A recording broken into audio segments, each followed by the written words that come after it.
म्हणजे आपण जेव्हा व्यक्तिमत्व विकासाचा विचार करतो तर काय करायचं मग? ते शाळा आणि महाविद्यालय हे सगळ्यात चांगलं प्लॅटफॉर्म आहे, जिथं वेगळं तुम्हाला काही खर्च करण्याची गरज नाही आणि वेगवेगळ्या क्षेत्रासाठी आवश्यक असणारं संतुलित व्यक्तिमत्व तिथं साधलं जाईल. वाढत्या वयासोबत ज्या त्यांच्या मानसिक गरजा आहेत त्याची पूर्तता मात्र होताना दिसत नाही आणि ते कुठंतरी अपेक्षांच्या ओझ्याखाली खचतायत. एक तर ती वाममार्गाला लागतायत किंवा डिप्रेशनमध्ये जात आहेत. जे बघा बऱ्याचदा काय होतं, एक असा दिवस असतो की 18 तास अभ्यास होतो आणि एखादा दिवस असा असतो की काहीच 2 पानंसुद्धा पुढे जात नाही. त्याचं एकमेव कारण आहे मनात कुठला तरी एक नकारात्मक विचार येतो आणि त्याला आपण वाट मोकळी करून न दिल्यामुळे तो आपल्याला भंडावून सोडतो. आपल्या करिअरची जबाबदारी आपण कोणावर टाकली तर ते आपलं नाही होत, पण त्याच्या मुलांचं करिअर होतं. त्याची मुलं MS करून बाहेर सेटल होतात, ज्याच्यावर आपण आपल्या मुलाची जबाबदारी टाकतो. म्हणजे आपला पाल्य लिहा वाचायला शिकला आहे तर त्याला एक सवय लावायची आहे की शिक्षकानं शिकवण्याची त्यानं वाट पाहता कामा नये. सहकार महर्षी बाळासाहेब पवार सार्वजनिक वाचनालय आणि बाळासाहेब पवार फाउंडेशन यांच्या संयुक्त विद्यमाने आयोजित करण्यात आलेला हा स्तुत्य उपक्रम, या उपक्रमाची संकल्पक आणि ज्यांनी हा उपक्रम यशस्वीरित्या आयोजित करण्याचा जो यशस्वी प्रयत्न केला आहे त्यांचं करावं तेवढं कौतुक थोडंच आहे. सगळ्यात जास्त कौतुक आहे ते पालकांचं, ज्यांनी या उपक्रमाला उत्स्फूर्त प्रतिसाद दिला आहे.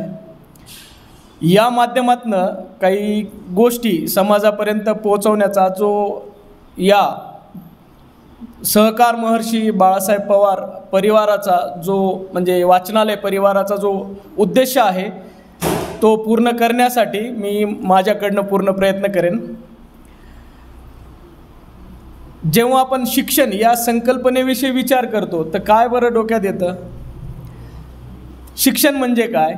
तर माझी व्यक्तिगत अशी व्याख्या आहे की जिथे ज्ञान, कौशल्य आणि संतुलित व्यक्तिमत्व याची जडणघडण होते, असा जो कालावधी आपण व्यतीत करतो तो कालावधी म्हणजे माझ्या मते शिक्षण आहे.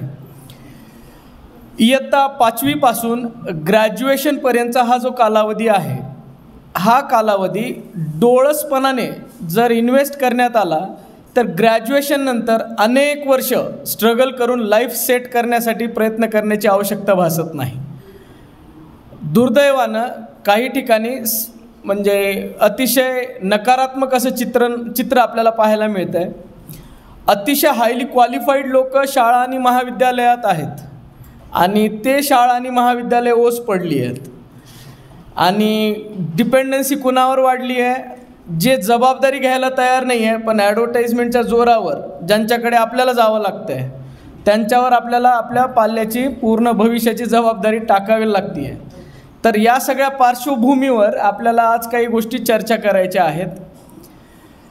तर सगळ्यात महत्त्वाची बाब पालक आणि विद्यार्थी आणि समाजातल्या प्रत्येक घटकानं लक्षात घ्यावी ती अशी की सगळ्यात अगोदर आपल्याला हे लक्षात घ्यायचे की शिक्षण म्हणजेच नेमकं आहे काय? तर ज्ञानसाधना झाली पाहिजे. म्हणजे काय मग? सगळ्यात अगोदर आपल्यापैकी प्रत्येकाला एक गोष्ट लक्षात घ्यायची आहे, ती म्हणजे इयत्ता 5वीपर्यंत जर आपला पाल्य लिहा वाचायला शिकला आहे तर त्याला एक सवय लावायची आहे की शिक्षकानं शिकवण्याची त्यानं वाट पाहता कामा नये. दुर्दैवानं काय होतं आहे, एक विशिष्ट सिलेबस असतो जो फर्स्ट टर्म किंवा फायनल टर्म दोन्ही मिळून जर बघितला कुठल्याही विषयाचा, लक्षात काय येतं? 20 धड्यांपेक्षा जास्त धडे नसतात. ते 20 धडे त्या शिक्षकाला वर्षभरात पूर्ण करायचे असतात. शिक्षकानं जर शिकवल्यानंतर मी अभ्यास सुरू करेल असं जर आपल्यापैकी प्रत्येकानं ठरवलं तर आपल्या सेल्फ स्टडीला कधी सुरुवातच होत नाही. आणि शिक्षकाच्या त्याला स्वतःला मर्यादा आहेत, त्याला इतरही कामं आहेत आणि त्याला ठरवून देण्यात आलेले की तुला हा सिलेबस वर्षभरात पूर्ण करायचा आहे. जर विद्यार्थी शिक्षकावर डिपेंड राहिला, त्यानं शिकवल्यानंतर अभ्यास करायचं जर त्यानं ठरवलं तर होईल काय? त्याच्या सेल्फ स्टडीला सुरुवातच होत नाही.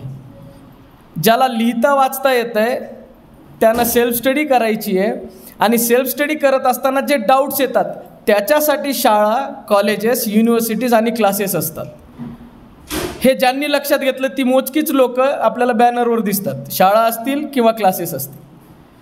आणि जी विसंबून राहिली आहेत ती नंतर कुठेतरी छोटं मोठं कार्य करून उदरभरण करण्याचा प्रयोग ते आयुष्यभर चालवतात. पोटेन्शियल आहे प्रत्येकामध्ये, आपल्या आवडीच्या क्षेत्रात सर्वोच्च पदावर पोचून स्वतःचं, कुटुंबाचं, समाजाचं आणि राष्ट्राचं हित साध्य करू शकतात. पण दुर्दैवानं स्वतःच्या पोटेन्शियलची ओळखच होत नाही.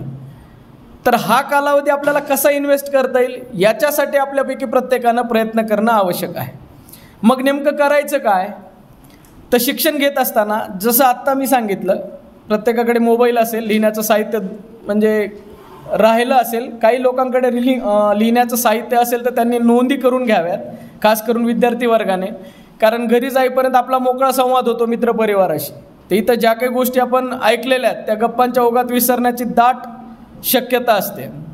दुर्दैवानं असे उपक्रम आपल्याकडनं अटेंड केले जातात, पण त्याच्यातनं जो टर्निंग पॉईंट आपल्या लाईफमध्ये यायचा आहे तो येता येता राहून जातो. तर तो तसं होऊ नये. एकच गोष्ट आयुष्यभर शिकण्यासाठी आपलं आयुष्य नाही आहे. जसं की स्पोकन इंग्लिशचे क्लासेस लावले जातात आणि क्लास कसला पाहायला जातो, जिथं लाईफ टाईमची मेंबरशिप आहे. आता एकमेव भाषा आहे का जी आयुष्यभर शिकण्यासारखी आहे? त्या भाषेत उपलब्ध असलेलं ज्ञान घेऊन माझं आयुष्य मला समृद्ध करायचं आहे आणि त्याच्यासाठी मी 1 महिना ते 6 महिन्यापर्यंतचा कालावधी इन्व्हेस्ट केला तर माझं पुढचं आयुष्य सुकर होणार आहे, हे लक्षात घेऊन त्या भाषेकडे पाहणं आवश्यक आहे. पण दुर्दैवानं त्या सगळ्या फंडामेंटल्सकडे आपलं दुर्लक्ष होतं आणि आमिषाकडे खूप लक्ष असतं आपलं, की येस मला दीर्घकाळासाठी फुकट काहीतरी भेटणार आहे. फुकट काहीच भेटत नाही. फुकट ह्या जगात काहीच भेटत नाही. जी जी गोष्ट आपल्याला वाटते फुकट आहे ती आपल्या परत न येणारा वेळ घेऊन जाते आणि ते सगळ्यात म्हणजे दुर्लक्ष करण्यात येतं त्या गोष्टीकडे. तर आता मूळ गोष्टीकडे येऊयात की शिक्षणाच्या माध्यमातून स्वतःचं, कुटुंबाचं, समाजाचं आणि राष्ट्राचं हित कसं आपल्याला साधता येईल. तर शिक्षणाची मूळ व्याख्या जसं मगाशी मी तुम्हाला सांगितलं की स्वतःहून जेव्हा आपण अभ्यास करतो तेव्हा आपली इन्व्हॉल्वमेंट त्या गोष्टींमध्ये असते. अदरवाईज एका बाजूला प्रवचन चालतं आणि मग ते कधी संपेल याची आपण वाट पाहतो.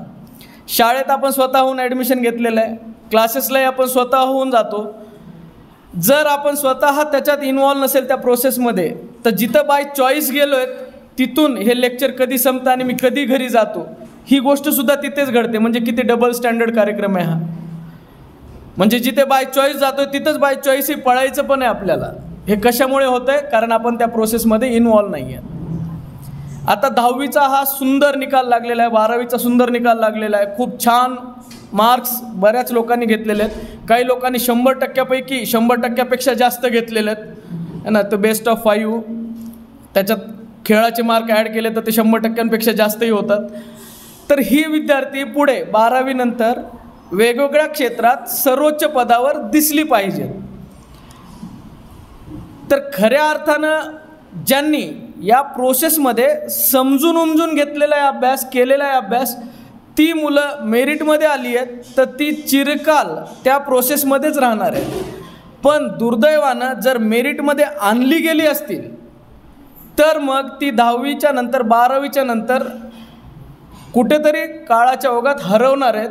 आणि ते जर झालं तर मूळ शिक्षणाचा उद्देश मला वाटत नाही की ते साध्य झालेलं असेल. मेरिटमध्ये येणं हे बाय प्रोडक्ट पाहिजे. मेरिटमध्ये आणलं जाणं हे मिशन आहे आणि त्या मिशनमध्ये मेजॉरिटी लोक ट्रॅपमध्ये फसत आहेत. एक कानावर आलेली गोष्ट जी भयंकर म्हणजे डरावणीसुद्धा आहे की ज्याची कपॅसिटी 50%पर्यंत मिळवण्याची आहे त्याला 70% द्यायला लावले जात आहेत. ज्याला 70% पडणार आहेत त्याला 90%पर्यंत द्यायला लावले जात आहेत. ज्याला 90 पडणार आहेत त्याला 100पेक्षा जास्त कसे मिळतील ह्याचीसुद्धा व्यवस्था पाहिली जाते. आणि नंतर ही मुलं सगळेचे सगळे विशिष्ट क्लासेसमध्ये गर्दी करताना दिसत आहेत. कारण पालकांच्या डोक्यात असतं एवढी चांगली मार्क आले तर सायन्स घेतलंच पाहिजे. मग ती सगळी सायन्सला गर्दी करणारी मुलं तेवढीच परत रिपीट बॅचला पण का असतात, रिपीटर बॅचला. म्हणजे आपण या जो काही व्यवसाय चाललेला आहे त्याचा आपण बळी तर पडत नाही आहे ना, याची आपल्याला काळजी घ्यायला लागते. मुळात काय आहे, शिक्षणाचा उद्देश काय आहे, आपलं सुप्त गुण ओळखायचे आणि मला माझ्या आवडीच्या क्षेत्रात सर्वोच्च पदावर पोचायचं आहे. त्या क्षेत्राला ग्लॅमर असो किंवा नसो, माझ्यामुळं त्या क्षेत्राला ग्लॅमर आलं पाहिजे. माझं शिक्षण BCom LLB, त्याच्यानंतर मी MA इंग्लिश केलं, कारण काही लोकांना लागतं की इंग्रजी शिकवणारा माणूस MA इंग्लिश पाहिजे.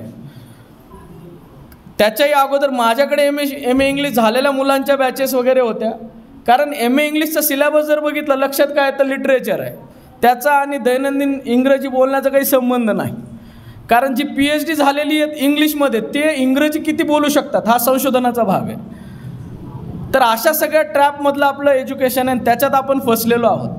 दुर्दैवानं म्हणजे आजची पिढी ती खरंच नशीबवान आहे का, असं म्हणजे प्रश्न आहे मला.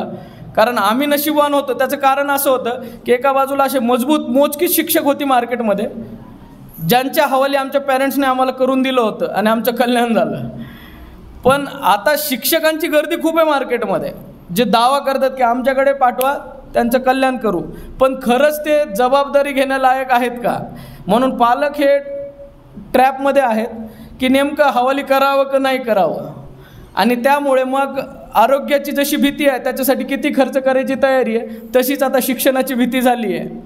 आणि मग नको बाबा, रिस्क नको, हां चला मग उचला आपलं पाल्य आणि ज्याने दावा ठोकलाय मोठ्या प्रमाणावर त्याच्या हवाली करून टाका. तर या प्रोसेसमधून आपल्याला बाहेर पडावं लागेल. सगळ्यात अगोदर लक्षात घ्यायचं आहे की आपलं करिअर फक्त आपणच करू शकतो. आपल्या करिअरची जबाबदारी आपण कोणावर टाकली तर ते आपलं नाही होत, पण त्याच्या मुलांचं करिअर होतं, त्याची मुलं MS करून बाहेर सेटल होतात, ज्याच्यावर आपण आपल्या मुलाची जबाबदारी टाकतो. आपल्याला आपली जबाबदारी, खास करून विद्यार्थ्यांना माझं सांगणं आहे की करिअर जर तुमचं आहे तर जबाबदारीसुद्धा तुमचीच आहे त्याला रिॲलिटी करण्याची. आणि मग त्याच्यासाठी सगळ्यात अगोदर सेल्फ स्टडीची सवय लावायला लागणार आहे. सेल्फ स्टडीची सवय लावली तर पहिली गोष्ट घडणारे डाऊट्स येणार आहेत, आणि ते डाऊट्स क्लॅरिफाय करण्याचं प्लॅटफॉर्म आपली शाळा आहे. म्हणजेच तुम्हाला परत कुठल्या ना कुठल्या क्लासेसच्या माथी स्वतःला मारण्याची आवश्यकता भासणार नाही. मला सांगा, माझ्या करिअरचे तुम्ही टेन्शन घेताय का? तुम्हाला वाटतं का की ह्या सरांचं भवितव्य कसं असेल, चिंता वाटते का? नाही. तसंच तुमच्या करिअरची चिंता दुसऱ्यांना असण्याचं काही कारण आहे का? तर आपल्या करिअरची जबाबदारी आपल्याला घ्यायला लागणार आहे. आणि करिअर कशावर अवलंबून आहे? एका बाजूला ज्ञान पाहिजे, दुसऱ्या बाजूला आपल्या वेगवेगळी कौशल्य पाहिजेत, आणि तिसरीकडे खऱ्या अर्थानं संतुलित व्यक्तिमत्व पाहिजे. आणि संतुलित व्यक्तिमत्व कुठल्याही 4 भिंतीतल्या कोर्सेसमधनं साधली जात नाहीत. जर मी म्हटले की राहुल नावंदर सरांचं pinnacle English career and personality development institute आहे आणि तिथं तुम्ही ॲडमिशन घेतलं तर त्या 4 भिंतीत तुमच्या व्यक्तिमत्वाचं जडणघडण होईल, तर ते सगळं थोतांड असतं. मग नेमकं करिअर म्हणजे आपण जेव्हा व्यक्तिमत्व विकासाचा विचार करतो तर काय करायचं? मग ते शाळा आणि महाविद्यालय हे सगळ्यात चांगलं प्लॅटफॉर्म आहे, जिथं वेगळं तुम्हाला काही खर्च करण्याची गरज नाही आणि वेगवेगळ्या क्षेत्रासाठी आवश्यक असणारं संतुलित व्यक्तिमत्व तिथं साधलं जाईल. मग त्याच्यासाठी करायचं काय?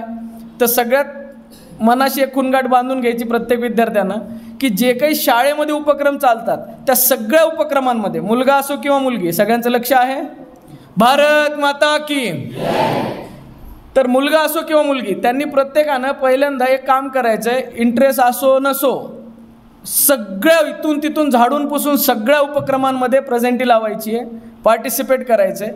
लक्षात येतं की याच्यातल्या विशिष्ट अशा उपक्रमांमध्ये आपल्याला रस आहे, त्या उपक्रमांमध्ये जास्तीत जास्त आपला सहभाग नोंदवून रिप्रेझेंट करण्याचा प्रयत्न करायचा आहे. सुरुवातीला आपल्या क्लासला, नंतर आपल्या शाळेला, नंतर आपल्या विभागाला, नंतर तालुक्याला, जे काही असेल टप्प्याटप्प्याने. तर तुम्हाला लक्षात येईल की जे वेगवेगळ्या क्षेत्रांची आवश्यकता आहे ती सगळी प्रोसेस याच्यातनं साधली जाईल. सगळे गुण आपले डेव्हलप झालेले असतील. जर व्यक्तिमत्व नसेल तर ते कमावलेलं ज्ञान आणि त्या कौशल्य त्याला काही किंमत नाही. आपल्यापैकी प्रत्येकाकडे एक नक्की असं एक्झाम्पल असतं, आपल्या गल्लीतच असतं ते. त्याचं उदाहरण दिलं जातं की ती व्यक्ती जर त्या व्यक्तीनं आपलं गाव सोडलं असतं तर ती आज कुठल्या कुठे असती, पॅरेंट्सनी त्याच्या परवानगी दिली असती तर कुठल्या कुठे असती. त्या व्यक्तीनं व्यसनांची कास धरली नसती तर कुठल्या कुठे असते. एखादा कलाकार असतो, एखादा गायक असतो, एखादा आणखीन काही असतो. काही काही सायंटिस्ट माइंडसेटवाली लोकंसुद्धा असतात. आपल्या समोर त्यांचा शून्य झालेला आपल्याला पाहायला मिळतं. त्याचं एकमेव कारण आहे त्यांचं व्यक्तिमत्व संतुलित नव्हतं. म्हणजेच काय, वातावरणाच्या प्रभावामध्ये आली आणि त्या प्रवाहात वाहून गेली. तर आपल्याला एकच काळजी घ्यायची आहे की आपली एनर्जी जी लिमिटेड आहे, आपल्याकडे टाईम पण लिमिटेड आहे, तो जर आपण प्रॉपर इन्व्हेस्ट केला आणि तो इन्व्हेस्ट करण्याचा वेगळा प्लॅटफॉर्म शोधण्याची गरज नाही. आपली शाळा आणि महाविद्यालय हे खूप चांगले प्लॅटफॉर्म्स आहेत. तिथं हायली क्वालिफाईड लोक आहेत. त्या लोकांना वारंवार त्रास देऊन स्वतःच्या व्यक्तिमत्वाची जडणघडण करून घ्यायची.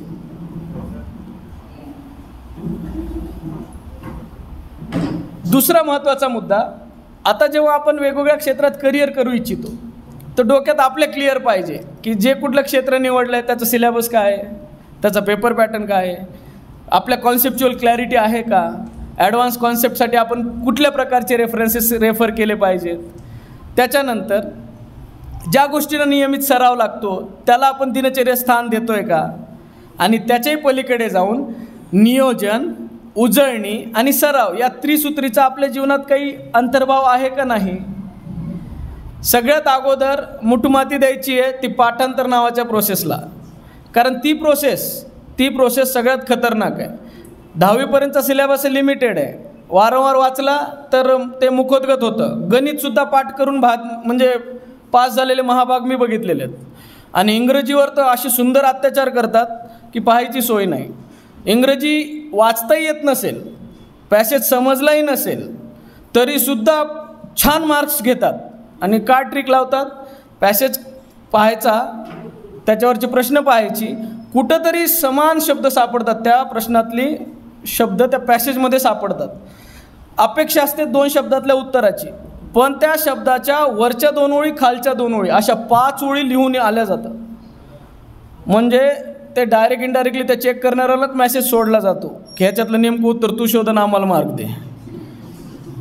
आता हे 10वी नंतर असं बेनं कुणाच्या कामाचं. अशा माणसाला तुम्ही तरी तुमच्याकडे असलेल्या कंपनीमध्ये, इन्स्टिट्यूटमध्ये कामाला ठेवाल का. आणि ते मोंड्याच्याही कामाचं नाही, कारण शारीरिकदृष्ट्यासुद्धा तो मजबूत नाही आहे, पोतेसुद्धा उचलू शकत नाही. मग आपण नेमकं कसला प्रोडक्ट तयार करतोय त्याच्याकडे आपल्याला लक्ष द्यावं लागेल. ज्या कुठले विषय ज्या पद्धतीचे आहेत, म्हणजे काय आहे की या विषयाची रोल काय आपल्या शिक्षणामध्ये, हा जर आपण समजून घेतला तर त्याचं खरंच ॲप्लिकेशन पुढच्या जीवनात करता येतं. जर स्पर्धा परीक्षेचा विषय जर आपण लक्षात घेतला तर लक्षात काय येतं, 5वी ते 12वीपर्यंतचा सिलेबस आहे, फक्त एक गठ्ठ्या अभ्यासायचा आहे. दुर्दैवानं काय होतं आहे, जे 5वी ते 12वीपर्यंतचा सिलेबस आहे तो एक गठ्ठ्या अभ्यासायचा आहे आणि त्याच्यासाठी क्लासेस लावले जातात. आणि ती पण भरपूर फीस देऊन.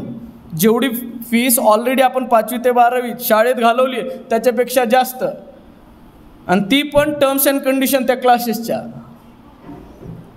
आणि काय पाहायला मिळतं, बेसिक कॉन्सेप्ट्सवर ते काम करतायत.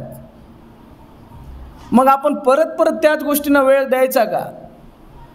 कारण तो ज्यांच्यावर डिपेंड आहे त्यांनी शिकवल्याशिवाय तो काही अभ्यास करत नाही. मग आता अशा ट्रॅपमध्ये त्याला एक्झामच्या तोंडावर पर्यायच उरत नाही पाठांतराशिवाय. तर ह्या प्रोसेसमधून आपल्या पाल्याला बाहेर काढायचं. आईचा संबंध डब्यापुरता आणि पप्पाचा फीसपुरता झाला आहे आणि ह्याच्यात खूप मोठा नुकसान पाल्यांना होतं आहे. कारण वाढत्या वयासोबत ज्या त्यांच्या मानसिक गरजा आहेत त्याची पूर्तता मात्र होताना दिसत नाही आणि ते कुठंतरी अपेक्षांच्या ओझ्याखाली खचतायत. एक तर ती वाममार्गाला लागतायत किंवा डिप्रेशनमध्ये जात आहेत. वाढला पाहिजे. जर आपण सोबत राहत असू करिअरच्या प्रोसेसमध्ये घरच्यांसोबत, तर काय लक्षात घ्यायचं, किमान दिवसातलं एक जेवण घरच्यांसोबत घ्यायचं. जर सोबत राहत नसू, करिअरसाठी आपल्याला कुठंतरी शिक्षणासाठी दूर जायला लागतं आहे, तर किमान दिवसातून एक कॉल आपल्या घरच्यांसोबत झाला पाहिजे. जे काही 19-20 आहे, जे काही 19-20 घडलं दिवसभरात ते सगळं त्यांच्याशी शेअर झालंच पाहिजे. ते रागवतील जर आपल्याकडनं चूक झाली तर, ते त्यांचं काम आहे आणि आपल्यासाठी ते सगळ्यात चांगलं प्रोटेक्शन आहे. आपल्याला कुठल्याही एक्सटर्नल फॅक्टरची गरज नाही लाईफमध्ये स्टेबल राहण्यासाठी. तर ह्या सगळ्या गोष्टी लक्षात घेऊन आपल्याला आपल्या करिअरची दिशा ठरवायची आहे. ते एकीकडे शिक्षण, दुसरीकडे व्यक्तिमत्व विकास, तिसरीकडे कौशल्य, चौथीकडे आपलं आपसात असलेलं रिलेशन, 5वीकडे आपलं स्वतःशी असलेलं रिलेशन, हे सुद्धा तेवढंच महत्त्वाचं आहे. करिअरच्या प्रोसेसमध्ये एक लक्षात घ्यायचं, जसं जसं आपलं वय पुढे जाईल तसं तसं लक्षात येईल की आपल्या लाईफची लढाई आपल्याला एकट्यालाच लढायची आहे. कारण ज्याच्यासोबत आपलं पटतं, ज्याच्यासोबत आपण आपलं 19-20 शेअर करू शकतो, त्या व्यक्तीला नेहमीच आपल्यासाठी वेळ असेल असं जरुरी नाही. कारण वडील असतील तर त्यांना जे काही आपल्या गरजा आहेत त्याची पूर्तता करण्यासाठी त्यांना राबायला लागते, त्याच्यामुळे ते वेळ देऊ शकत नाही आहे. आणि तेच काम आईचं सुद्धा होतं आहे. मग अशा वेळेस एक व्यक्ती 24/7 अवेलेबल आहे तुम्हाला, आणि ती म्हणजे तुम्ही स्वतः. मग काय करायचं आहे, तर सगळ्यात महत्त्वाचं जे काही मनात 19-20 येतं ते अगोदर लिहायचं डायरीमध्ये. बघा बऱ्याचदा काय होतं, एक असा दिवस असतो की 18 तास अभ्यास होतो, आणि एखादा दिवस असा असतो की काहीच 2 पानंसुद्धा पुढे जात नाही. त्याचं एकमेव कारण आहे मनात कुठला तरी एक नकारात्मक विचार येतो, आणि त्याला आपण वाट मोकळी करून न दिल्यामुळे तो तर आपल्याला भंडावून सोडतो. जर त्याला वेळीच वाट मोकळी करून दिली, नुसतं लिहिलं जरी आपल्या डायरीमध्ये, तर इमिजिएट आपण रिलॅक्स होतो. उरलेले 23 तास आपले असतात, हे मी तुम्हाला अनुभवातून सांगतोय. तर त्याच्यामुळे स्वतःशी संवाद. आता 3 गोष्टी ज्या आहेत ती त्रिसूत्री माझ्या मते संजीवनी आहे कुठल्याही व्यक्तीला स्टेबल राहण्यासाठी. कुणी असो, लहान असो, म्हातारे असो, मध्यम वयाचे असो, सगळ्यांसाठीच. लाईफ ही एक प्रोसेस आहे. वयवर्ष 20ला जे विचार आहेत तेच 40ला, तेच 60ला, तेच 80ला असतील तर माणूस एकच दिवस 80 वर्ष काढल्यासारखं आहे. आपल्याला एकच दिवस 80 वर्ष काढायचं नाही आहे. वाढत्या वयासोबत आपली प्रगल्भता वाढली पाहिजे, तरच आपला उपयोग आपल्या स्वतःलाही होईल, कुटुंबाला होईल, समाजाला होईल, आणि ओघानंच राष्ट्राला होईल. वयवर्ष 74-75चे कलाम सर जेव्हा जातात जगातून, तर प्रत्येक घरात सुतक असल्यासारखं वातावरण होतं. असं वाटतं की यार ह्या माणसानं अजून काही काळ राहायला पाहिजे होता. आणि एखादं 25 वर्षाचं खोड जे काहीच करत नव्हतं, नुसता उपद्व्यापी होता समाजाला, तर गेला तर ना एकदम असा सुटकेचा निश्वास सोडला जातो. म्हणजे एवढा फरक पडतो की आपण वयासोबत नेमकं करतोय काय. तर मग त्याच्यासाठी त्रिसूत्री कोणती जी कुठल्याही काळामध्ये आपल्याला स्टेबल ठेवेल, ती म्हणजे एक स्वतःचा सहवास म्हणजे ध्यान, दुसरं पुस्तकांचा सहवास, चिक्कार वाचन करायचं, आपण योग्य ठिकाणी बसलेलो आहोत, आणि तिसरं निसर्गाचा सहवास, सकाळी किंवा संध्याकाळी कंपल्सरी वॉक घेतला पाहिजे. काय फायदा होतो ध्यान केल्याने, काय फायदा होतो, तर ध्यान केल्याने सगळ्यात महत्त्वाची पहिली गोष्ट काय आहे की आपण स्वतःला आतून बाहेरून ओळखायला लागतो. कारण या जगात आपल्याला आपल्या एवढं कुणीच ओळखत नाही. जन्मदाते सुद्धा आपण त्यांचा अंदाज घेतो आणि ते आपला अंदाज घेतात. आपण त्यांचा अंदाज घेऊनच आपलं प्रपोजल समोर ठेवतो की पप्पाचा आईचा मूड कसा आहे, आणि त्यानुसार आपण आपलं प्रपोजल समोर ठेवतो. आणि त्यांनाही आपल्याला काही सुचवायचं असेल तर अगोदर बघतात स्वारीचं कसं आहे वातावरण आजचं, आहे ना, काही म्हणजे एवढ्या सगळ्या क्लासेसच्या शाळेच्या ताणातून सुखरूप घरी आलं आहे का, आणि तरच मग आपण आपल्या अपेक्षा ज्या काही असतील त्या बोलू शकतो. तर ह्या प्रोसेसमध्ये खरंच आपण आपल्याला ओळखतो का, हा संशोधनाचा भाग आहे, आणि त्याच्यासाठी ध्यान आपल्याला खूप मदत करतं. जनरली मेजॉरिटी लोक काही न करता एक्झॉस्ट झालेली, त्याचं कारण सकाळी उठल्यापासून रात्री झोपेपर्यंत फक्त आणि फक्त रिॲक्ट करणं चालू आहे. हे असं का, आणि हे माझ्यासोबतच का घडतं आहे, आणि परमेश्वराला माझाच ॲड्रेस भेटला आहे का, सगळ्या समस्या माझ्याच आहे ना पदरात टाकल्यात. पण जेव्हा मेडिटेशन करायला लागतो लक्षात येतं की जे काही घडतं आहे ते मला घडवायला घडतं आहे, उद्ध्वस्त करायला काहीच घडलेलं नाही आहे. एक शेतकरी होता माझ्यासारखा 1.5 शहाणा. किती खुश झाले काही लोक, स्वतःला 1.5 शहाणा म्हणतो. हां वाटतंच आहे 15-20 मिनटं झालं, फार त्रास देतोय हा आम्हाला.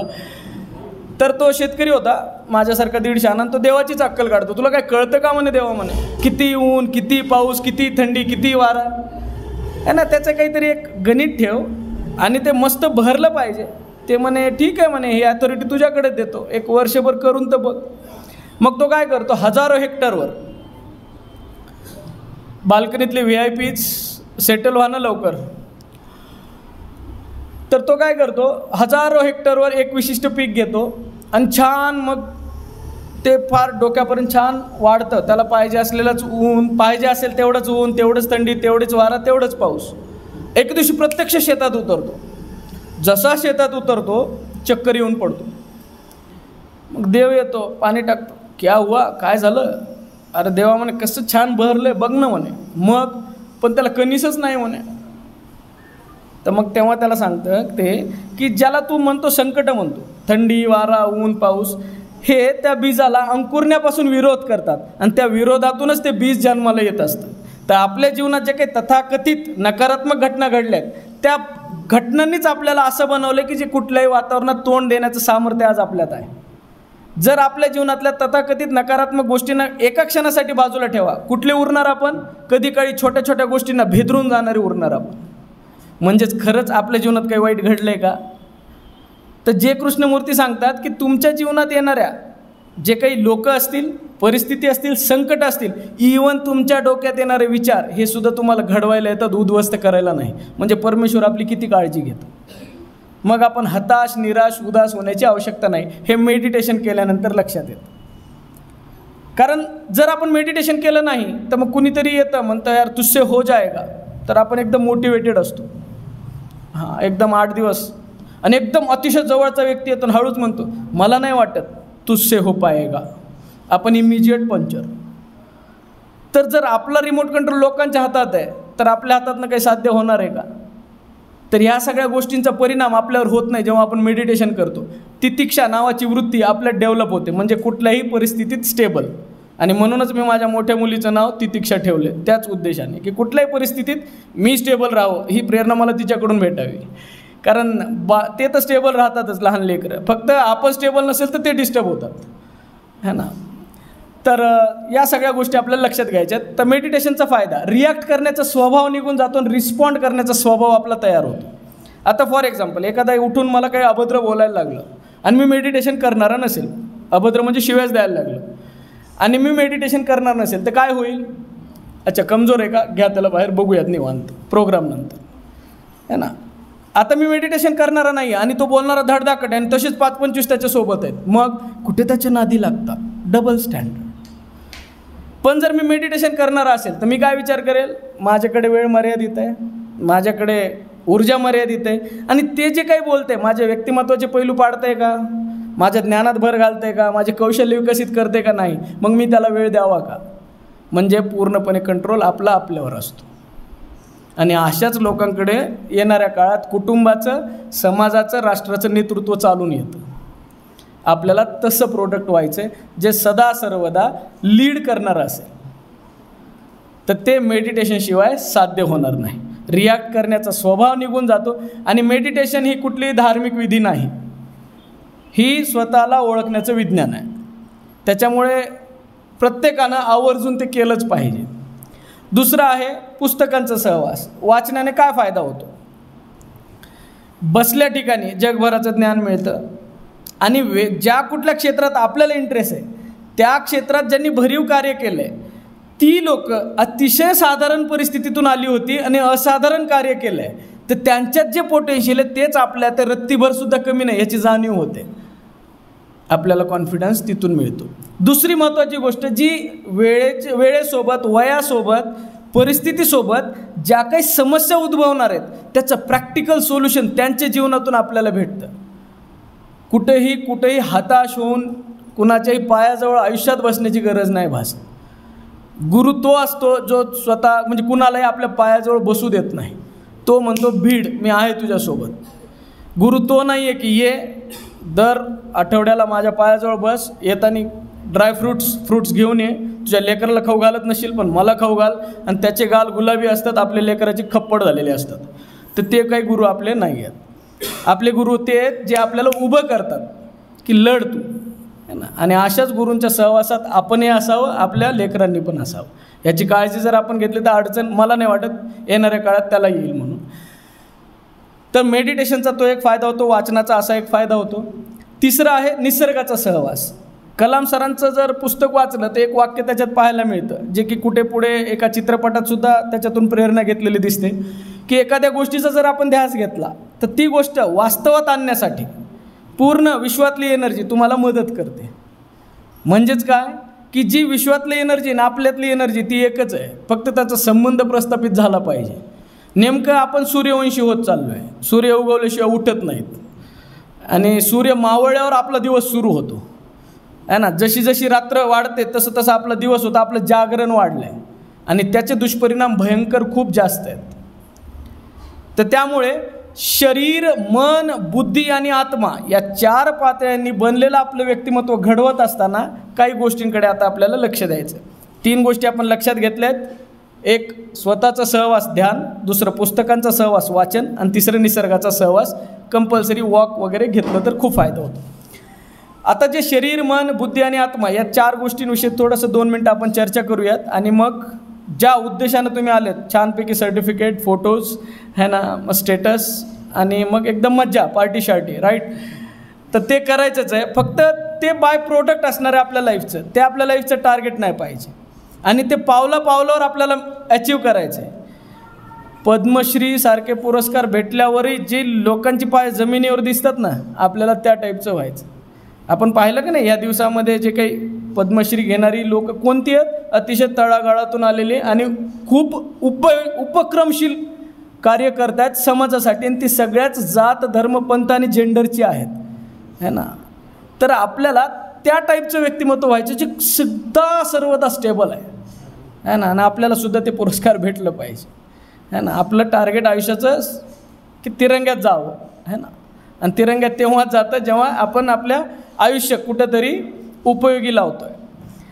तर मग शरीर, मन, बुद्धी आणि आत्मा या 4 पात्यांवर घडवण्यासाठी काय करायचं? शरीर घडवण्यासाठी कंपल्सरी व्यायाम केला पाहिजे. आणि तो व्यायाम जिमचा नसला तर खूप चांगला, कारण जिमच्या व्यायामानं डोले शोले तर दिसतात, आणि हे डोले शोलेवाले कोरोना काळातले लवकर बळी पडलेत. आणि तीच व्यायामशाळेतली सूर्यनमस्कार करणारी, प्राणायाम करणारी, 2 किलोमीटर धावणारी, आसनं करणारी, ती लोक सुरक्षित राहिली आहेत. तर आपलं व्यायामाचा प्रकार आपण ठरवून घ्यायचा आहे. दुसरं डाएट, बॅलन्स डाएट. आपल्याकडे डाएट या गोष्टीकडे म्हणजे या गोष्टीला फाटा दिलेला आहे आपल्या शेड्यूलमध्ये. जे जे जिभेला छान लागतं ते डाएट असतं, आणि आपले जिभेचे नाटकं ज्यांनी जपलेत त्या लोकांमध्ये दुनियाभरच्या डेफिशियन्सीज आहेत. म्हणजे एकीकडे पैसे वाचवायचे आणि दुसरीकडे ते दवाखान्यात आणि डेफिशियन्सीज भरून काढणाऱ्या औषधांमध्ये घालायचे.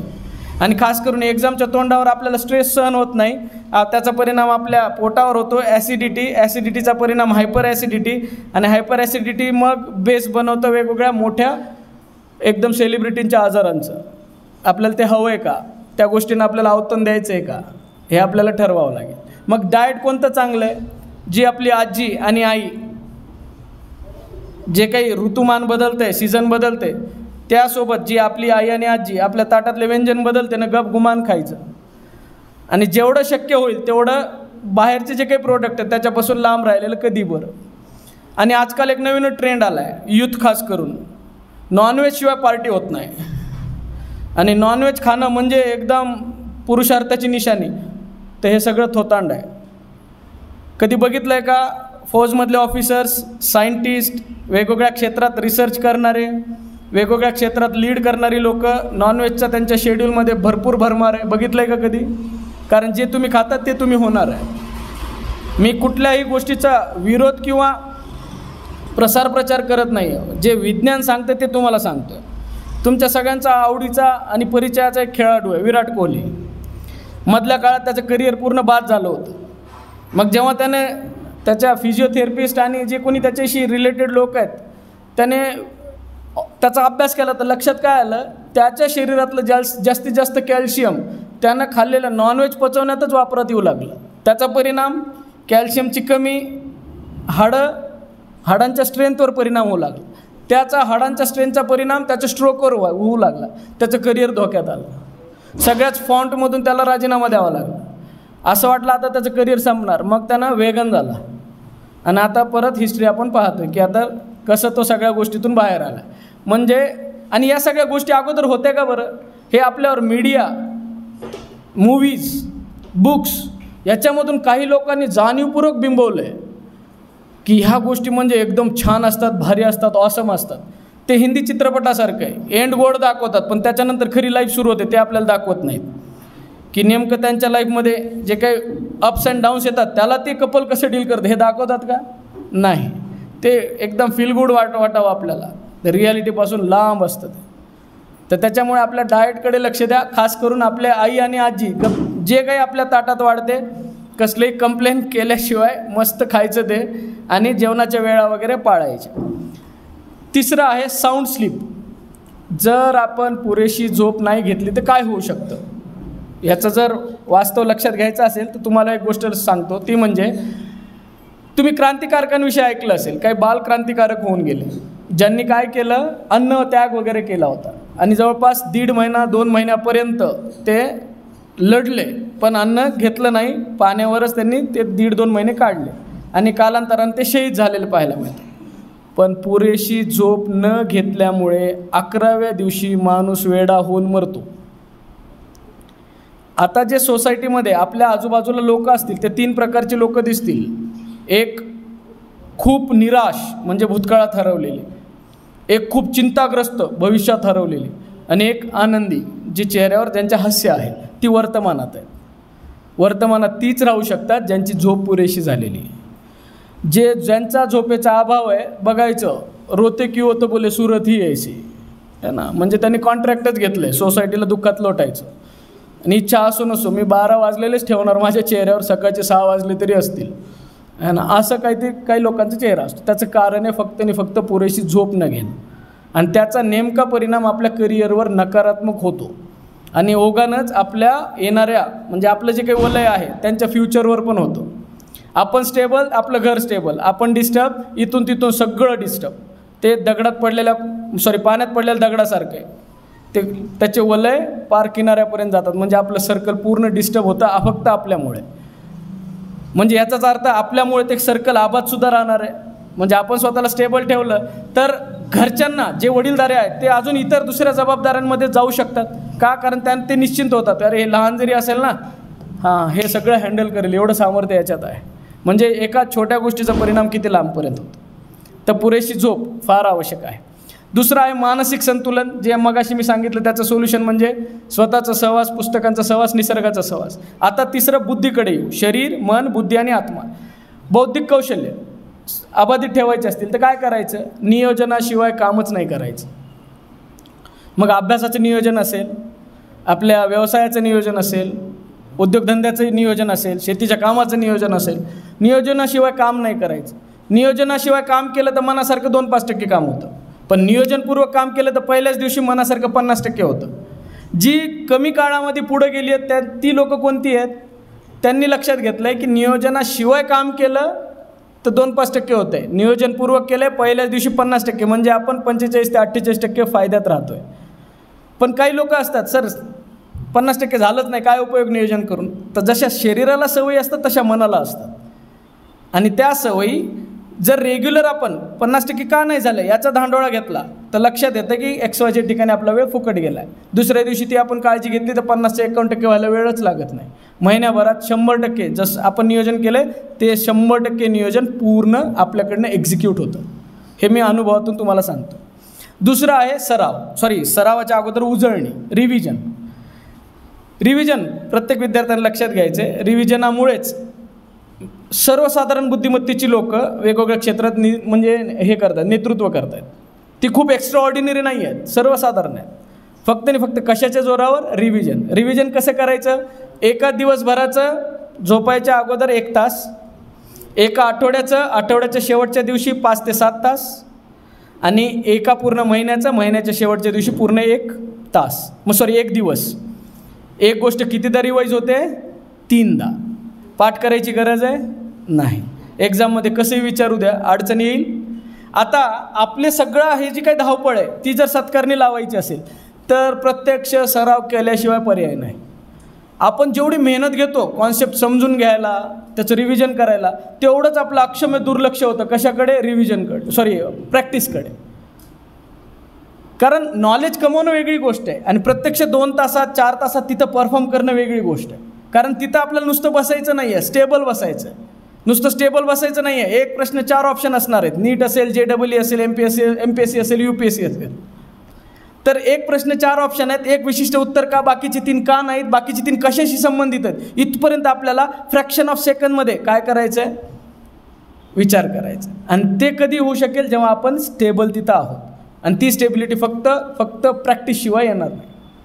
मग करायची कशी प्रॅक्टिस, सोपं आहे. 4थ्या दिवशी पेपर सोडवा, 8व्या दिवशी पेपर सोडवा, 15व्या दिवशी पेपर सोडवा आणि महिन्याच्या शेवटच्या दिवशी म्हणजे 30व्या दिवशी अभ्यास झालेला असो नसो कंपल्सरी पेपर सोडवायचे.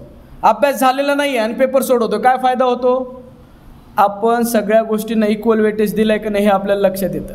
कारण 10वीपर्यंत आपल्या अभ्यासाची पद्धत कशी आहे? पॅरेंट्सनी शिक्षकांनी म्हणलं अभ्यास कर, आपण आवडीचाच विषय घेऊन बसतो आणि बाकीच्या विषयाने एक्झामच्या तोंडावर पाठांतर करून काढतो. तो पॅटर्न आपल्याला नक्कीच पुढे करिअरमध्ये अडचणीत आणणार. ज्यांना सगळ्या गोष्टींना इक्वल वेटेज दिलं ते मेरिटमध्ये येतात. सगळ्यांच बघा, पेपरचं जेव्हा इव्हॅल्युएशन करतात सगळीच लोक काय करतात? कशाला जास्त वेटेज राहिले ते सगळे घेणार अगोदर. मग आपण वेगळं काय करतो मेरिटमध्ये येण्यासाठी? मेरिटमध्ये ती येतात ज्याला जास्त वेटेज आहे ते तर कवर केलं आहे, पण ज्याला कमी वेटेज होतं ते सोडलं नाही आहे. आणि ते केव्हा लक्षात येतं? जेव्हा आपण अभ्यास झालेला नाही आहे आणि तरी पेपर सोडवतो, तेव्हा आपल्या लक्षात येतं की आपण अभ्यास करत असताना इक्वल वेटेज देतो आहे का. आणि अभ्यास झाला आहे आणि पेपर सोडवतो, काय फायदा होईल? टाईम मॅनेजमेंट जमेल, सिली मिस्टेक्स होणार नाहीत. नाहीतर स्ट्रेसमध्ये एवढा असतो माणूस की बायहातचा खेळ असतो, तो एवढा प्रॅक्टिस झालेली असते पण तरीसुद्धा आपल्याकडनं मिस्टेक्स होतात आणि एक मार्क म्हणजे 10-10 हजार मुलं मागं पडतात, म्हणजे आपल्या पुढं जातात. आपण पाहतो मोजक्या सीट्स असतात कुठे. आपल्याला रिपीट करायचं का आयुष्यात? तेवढा वेळ आहे का आपल्याकडे? तेवढा पैसा आहे का? तेवढे पेशन्स आहेत का? तेवढं फाईट करण्याची तयारी आहे का परत परत त्याच स्ट्रेसला? नाही. मग आपण उपलब्ध असलेला वेळ का बरं स्मार्ट वर्कने यूज करू नये? आणि परत एकदा सांगेल, आपल्या आयुष्याची जबाबदारी कुणावरही टाकू नका, कुणावरही, की आता त्याला गुत्त दिलं आहे ते बघून घेईल. ज्यानं स्वतःच्याच आयुष्याचं गुत्त घेतलं नाही आहे ते तुमच्या आयुष्याचं कसं घेऊ शकेल? है ना. तर आपल्याला ते लक्षात घ्यायचं आहे. आणि आता शेवटचा आणि महत्त्वाचा मुद्दा ते म्हणजे शरीर, मन, बुद्धी आणि आता चौथा महत्त्वाचा मुद्दा आत्मा. आत्मिक सामर्थ्याची ओळख आपल्याला आपली व्हायची असेल तर आपल्याला लक्षात घ्यावं लागेल की या आपल्या जन्माचा उद्देश काय? का बरं आपल्याला विशिष्ट ठिकाणी परमेश्वराने जन्माला घातलं असेल? काय उद्देश असेल? की पॅरेंट्सला वाटलं आपल्याला अपत्य पाहिजे म्हणून आपण जन्माला आलो? तसं नाही आहे. प्रत्येकाच्या जन्माचं काही ना काही उद्देश आहे आणि हे ज्या त्या व्यक्तीला आपली आवड लक्षात घेऊन त्या क्षेत्रात काहीतरी सृजनशील आपल्याकडून झालं पाहिजे याची काळजी घेतली तर लक्षात येतं. माझं व्यक्तिगत असं मत आहे, माणसाचा जन्म कशासाठी असेल तर 2 वेळच्या जेवणाची पूर्तता करण्यासाठी नाही. कारण प्रत्येक प्राण्याची सुद्धा 2 वेळच्या जेवणाची व्यवस्था होऊ लागली. त्यांनी तर शिक्षण पण घेतलं नाही, कुठल्या डिग्री पण नाहीत त्यांच्याकडं आणि कधी ते मेरिटमध्ये पण आलेले नाहीत. मग आपला जन्म कशासाठी आहे? एकतर आपल्या आवडीच्या क्षेत्रात काही ऑलरेडी छान झालं असेल तर त्याच्यात भर घालण्यासाठी किंवा पूर्णपणे नवीन गोष्ट जन्माला घालण्यासाठी आपला जन्म आहे. मग आपलं क्षेत्र, आवडीचं क्षेत्र निवडा, असं निवडा की मग त्याला ग्लॅमर असो किंवा नसो, झुंडीचा हिस्सा होऊ नका. झुंडीचा हिस्सा झाल्यावर काय होतं? रिपीटर करतात लोक, है ना. झुंडीचा हिस्सा झालेली लोक सगळी रिपीटर आहेत आणि जी स्वतःचे इंटरेस्ट घेऊन लक्षात घेतलेली ती सगळी पहिल्या झटक्यात पुढे गेलेली आहेत. तर माझा मित्र सगळे तिकडं सायन्सला चाललं आहे म्हणून मी जाईल, कसं शक्य आहे? तुझी लाईफ आहे, तुझ्या आवडीनिवडी आहे, तुझं स्वतःचं कल आहे, त्याच्या इंटरेस्ट आहे, त्याच्या आवडीनिवडी त्याचं कल आहे. त्याच्याकडे 100 एकर शेती असेल, दरवर्षी 2-4 गुंठे काढून त्याला ऐश करायची असेल. आपलं आहे का तसं? तर कुणाच्याही इन्फ्लुएन्समध्ये आपलं करिअर निवडायचं नाही. परत मी सांगेल, त्या क्षेत्राला ग्लॅमर असो वा नसो पण आपल्या आवडीचं क्षेत्रच निवडा. कालांतरानं किती 19-20 झालं तर कॉन्फिडन्स एवढा असतो की मी त्याच्यात काहीतरी भव्य दिव्य करतो. जर कुणाच्या इन्फ्लुएन्समध्ये राहिलं आणि त्यानं मध्ये सोडून दिलं तर त्या लक्ष्मधल्या ऋतिक रोशनसारखी अवस्था होते. सगळ्यांसोबत तोही डिफेन्सचा फॉर्म भरतो आणि त्याचा मित्र मग ऐन वेळेस म्हणतो नाही आता माझ्या पप्पांनी सांगितलं MBA करायचं फॉरेनला, मी तर सोडतो तो. ते म्हणे मग आता मी काय करू? है ना. आपलं तसं व्हावं का? आपल्याकडे एवढा पैसा, एवढा वेळ नक्कीच नाही आहे की आपण प्रयोग करत राहू आपल्या आयुष्यासोबत, आपल्या करिअरसोबत. आणि सगळ्यात महत्त्वाचं, जे काही करताय समर्पित भावनेनं करा. बिलकुलही की कुणीतरी सांगितले म्हणून आता रेटायचं आहे असं नका करू. आणि शेवटचा आणि महत्त्वाचा मुद्दा, जे कोणी तुमचे मेंटॉर आहेत लाईफमध्ये, इथून पुढे लाईफमध्ये 2 गोष्टींचं खूप मोठा कॉन्ट्रीब्युशन आपल्या करिअरमध्ये असणार आहे. एक तुमचं मेंटॉर जे तुमच्या शंकांचं समाधान करणार आहे, जे तुम्हाला सगळ्या सिच्युएशनमध्ये मार्गदर्शन करणार आहे. आणि दुसरा चांगलं शैक्षणिक साहित्य. या 2 गोष्टींसोबत तडजोड करू नका. मग जे मेंटॉर आहे तुमचा, त्यानं जे जे सांगितले ज्या ज्या विषयासंदर्भात, मग ते वेगवेगळे अभ्यासातले विषय असतील, व्यक्तिमत्वासंदर्भात असतील, अभ्यासाच्या पद्धतीसंदर्भात असतील, त्यानं जे काही सांगितलं एकदम भक्तिभावानं समर्पित भावनेनं ते एक्झिक्यूट करा. त्याच्यातून तुमचं पॅटर्न डेव्हलप होईल. आणि जोपर्यंत आपला स्वतःचा पॅटर्न डेव्हलप होत नाही अभ्यासाचा, आपलं करिअर होत नाही. कुठल्याही यशवंतांचे पॅटर्न आपल्या कामाचे नाही. कारण पॅटर्न कसे तयार होतात? स्वतःच्या कम्फर्ट लक्षात घेऊन. आता मी जर सकाळी लवकर उठून अभ्यास करण्याला कम्फर्टेबल असेल आणि तुम्ही रात्री उशिरापर्यंत अभ्यास करण्यात कम्फर्टेबल असाल, मी तुमचं अनुकरण करावं, तुम्ही माझं अनुकरण करावं, काय होईल? दोघांचे दिवस आणि रात्र बर्बाद होईल. यशवंतांकडनं प्रेरणा नक्की घ्या, पण त्यांचं कॉपी पेस्ट करू नका. कारण मला सांगा, मला जे विषय अवघड जाणार आहे त्याचे मी नोट्स काढणार आहे. जरुरी आहे का ते विषय तुम्हालाही अवघड गेले पाहिजे? आणि तुम्हाला जे अवघड जाणार आहे त्याचे तुम्ही नोट्स काढणार आहे. जरुरी आहे का ते मला अवघड गेलं पाहिजे? मग माझ्या नोट्स तुमच्या आणि तुमच्या नोट्स माझ्या कामाच्या आहेत का? हे जे ब्लाइंडली फॉलो करणं आहे सक्सेसफुल, सो कॉल्ड सक्सेसफुल कॅन्डिडेटला, ते यशस्वी झाल्यावर फार सुंदर भाषणं ठोकतात की मग खूप स्ट्रगल केलं आहे वगैरे वगैरे, किंवा मी बिलकुलच एकदम कॅज्युअली घेतलं सगळ्या गोष्टी. दोन्ही असत्य आहे. खूप स्ट्रगल किंवा खूपच एकदम कॅज्युअली असं काही नसतं. स्वतःचं स्ट्रेंथ विकनेसेस लक्षात घेऊन त्यांनी दिनचर्या आखलेली असते. अभ्यास करत असताना एका गोष्टीची काळजी घ्या. 10वीपर्यंतची जी पद्धत आहे ती आता सोडून द्या. 10वीपर्यंतची पद्धत काय आहे? सकाळचा फ्रेश वेळ आपल्याला आवडीच्या विषयाला देतो आपण. दुपारनंतरचा थकला भागलेला वेळ अवघड विषयासाठी ठेवतो. कधी अवघड विषयाला हात लावतो का दुपारनंतर आपण? नाही. पुढं करिअर धोक्यात येणार नाही का? कारण मग ते एक्झामच्या तोंडावर लिमिटेड सिलेबस असतं म्हणून ते पाठांतर काढू शकतो. पुढे शक्य आहे का तसं? कारण एका विषयाला अनेक पुस्तकं वाचायची, पाठ काय काय करणार आहे? मग उलटं करायचं. आता सकाळचा फ्रेश वेळ, हॅलो VIP ज्यांचं करिअर सेटल झालेले लक्ष द्या बरं. हॅलो दादा, आपसात बोलणार आहे दादा, हां इकडे लक्ष दे. तुझं करिअर सेट झालं आहे, बहुतेक तू मला चेक करायला आल्यास की हे बरोबर सांगतं आहे का नाही, तर माझ्याकडे लक्ष दे, मी बरोबर सांगतो की नाही ते मला सांग. हां प्लीज. तर आपलं करिअर म्हणजे काय मुद्दा सांगत होतो, खूप सुंदर यार, तू डिस्ट्रॅक्ट केलं आहे, काही हरकत नाही, तुझं कॉन्ट्रीब्युशन खूप मोठं आहे. हां, तर आपला जो फ्रेश वेळ आहे ना तो अवघड विषयाला द्या. जो सोपा म्हणजे जे दुपारनंतरचा वेळ थकला भागलेला तो कशाला द्या? तुमच्यासाठी असलेल्या सोप्या विषयाला. आणि जे गॅप्स भेटतात दिवसामध्ये आपल्याला, सकाळी उठल्यानंतर, जेवणाच्या अगोदर, नंतर नाश्त्याच्या अगोदर, नंतर संध्याकाळी, रात्री झोपायच्या अगोदर, ते हे गॅप्स कशाला द्यायचे? ज्याला सरावाची आवश्यकता अशा विषयांना. जे कोणी सायन्स साईडला जाणार असतील तर फिजिक्स, केमिस्ट्री याच्यामधले इक्वेशन्स असतात, मॅथ्स असतं है ना, आणि इंग्लिश. जे कोणी कॉम्पिटिटिव्ह फील्डकडे जाणार आहे किंवा अजून कुठल्या फील्डकडे, तर त्यांना करंट अफेअर्सलाही ॲडिशनल वेळ देणं आवश्यक असतं. काय फायदा होईल बरं महिन्याभरानंतर? जे अवघड आहे ते अवघड राहील का? आणि जे सोपं आहे ते बाहेरचा खेळ झालेला असेल का नसेल? आणि ज्याचा सराव आपण नियमित ह्या गॅपमध्ये ठेवला आहे, काय होईल? आपण एकदम मास्टर झालेलो असू. मग आपला पुढचं टार्गेट काय असेल? Advance concept.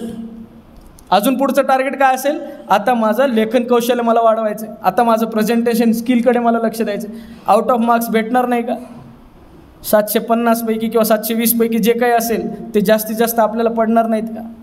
आणि त्याच्यासाठी एक्स्ट्रा एफर्ट्स घ्यायची गरज आहे, तणावात दिवस काढायची गरज आहे. शिक्षा असल्यासारखं.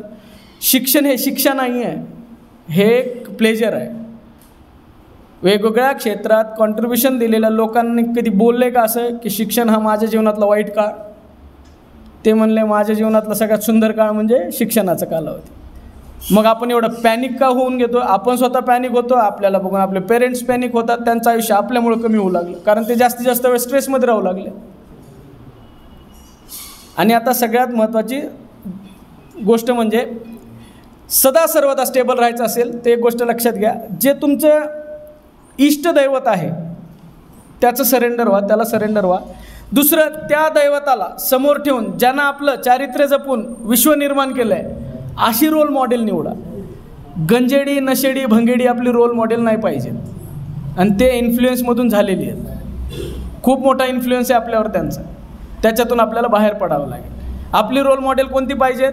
ज्यांनी खरंच नवनिर्माणाचं कार्य केलं आहे. मग ते स्वराज्य निर्माते शिवप्रभू असतील, महाराणा प्रताप असतील, कलाम सर असतील, असे ज्यांनी वेगवेगळ्या क्षेत्रात काय केलं आहे, भरीव कार्य केलं. ॲटोमॅटिक काय होईल, किती 19-20 सिच्युएशन आली तर आपण डगमगू का? आणि ही कोणती लोक आहेत, छोट्या छोट्या सिच्युएशनला डगमगतात आणि डिप्रेशनमध्ये असतात आणि ट्रीटमेंट घेतात किंवा व्यसनाच्या आहारी जातात आणि ते व्यसनांना उलटं ग्लॅमराईज करतात की सब चलता है, आणि त्याच्याने आपली सोशल फॅमिली लाईफ सगळी कोलॅप्स होते, डिस्टर्ब होते. कुठल्याही देशाचा आधार ही त्याची कुटुंब व्यवस्था असते आणि ती कुटुंब व्यवस्था मुळापासून उखडण्याचा प्रयत्न सगळीकडे हिरिरीनं चालू आहे. आपल्याला त्याच्याकडे जाणीवपूर्वक लक्ष द्यायचं, त्या ट्रॅपमध्ये आपल्याला फसायचं नाही. भलत्याच गोष्टीला ग्लॅमर नाही आलं पाहिजे. तुम्ही ज्या गोष्टीला महत्त्व द्याल त्या गोष्टीला तुमच्या वलयातले लोक महत्त्व देणार आहे. काल परवाचाच किस्सा आहे, त्या सिंहगडावर कुठल्या गडावर घेऊन गेला मैत्रिणीला, जिच्यासोबत ब्रेकअप झालं होतं, शेवटचं बोलायचं आहे म्हणला आणि तिच्यासाठी तो शेवटचा दिवस होता. मग हे अशा गोष्टींमध्ये फसायचं आहे का आपल्याला? आपल्या जीवनात येणाऱ्या ज्या 19-20 सिच्युएशन्स आहेत, नाही नको ठीक, आपल्या जीवनात येणाऱ्या ज्या 19-20 सिच्युएशन आहेत त्या सिच्युएशनमध्ये कुणीतरी गोड बोलतं म्हणून ते आपलंसं वाटायला लागतं. मग आनाभाका घेतल्या जातात आयुष्याच्या आणि मग आयुष्यात आलेलं यश अपयश हे सगळं पुढचं रिलेशन्स ठरवणार आहे. मग त्याच्यावर आपल्या जीवावर सुद्धा बेतणार आहे. असले गोष्टी कामाचे काय आहेत? आपण आपले पॅरेंट्स हे आपल्यासाठी चांगली निवड नाही करणार का? ते जाणीवपूर्वक असा व्यक्ती आणणार आहेत का ज्याच्याने तुमचं आयुष्याचं वाटोळ होणार आहे? किती लोकांचे पेरेंट्स म्हणजे की बाबा प्रेमविवाह नाही आहे आणि सुखी पण नाही आहे, असं आहे का? ना पाल्यांना माझा विचार नाही की तुमचे आई बाबा एकमेकांचे स्ट्रेंथ आहेत का नाही.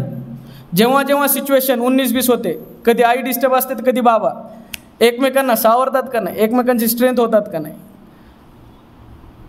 तर लाईफ पार्टनरचा तो रोल असतो.